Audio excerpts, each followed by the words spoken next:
Hello and good morning everyone. So আজকে আমাদের হিমাচল ট্যুরের লাস্ট ডে।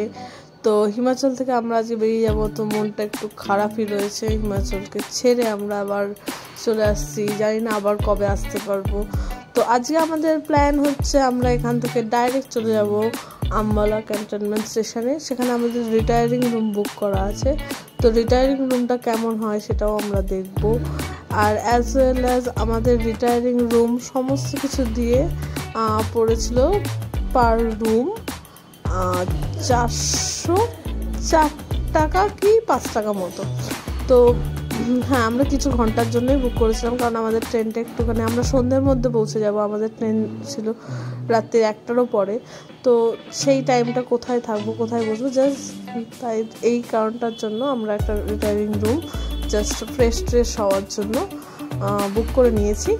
তো আমরা এখন যাচ্ছি আম্বালা স্টেশনের দিকে, লাস্ট মোমেন্ট হিমাচলের সৌন্দর্য ঠিক ক্যাপচার করে নেওয়ার জন্য। তো লাস্ট মোমেন্টে আমরা যতটা পেরেছি দু চোখ ভরে হিমাচলকে দেখে নিয়েছি।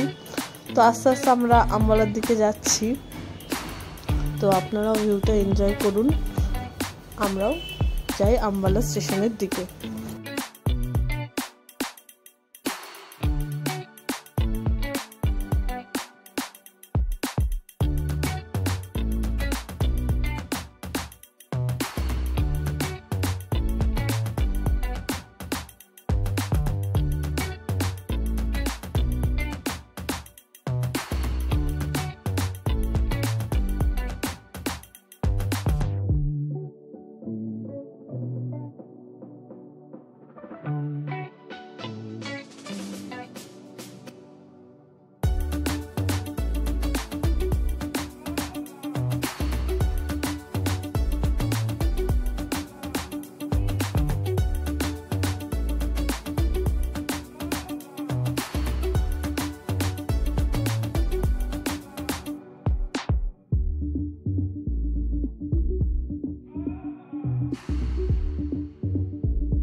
আর 50-60 কিলোমিটার পরেই আম্বালা স্টেশন। তো তার আগে আমরা একটুখানি ব্রেকের জন্য দাঁড়িয়েছি। মা এখানে একদম দোলনায় বসে দোল খাচ্ছে।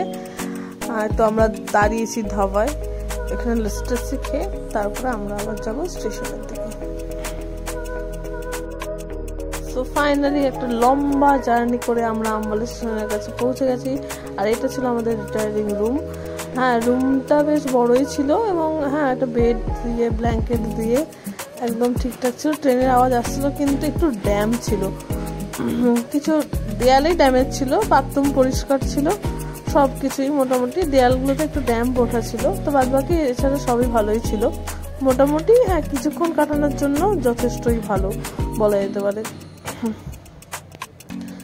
তো আজকের ভিডিওটা এখানেই।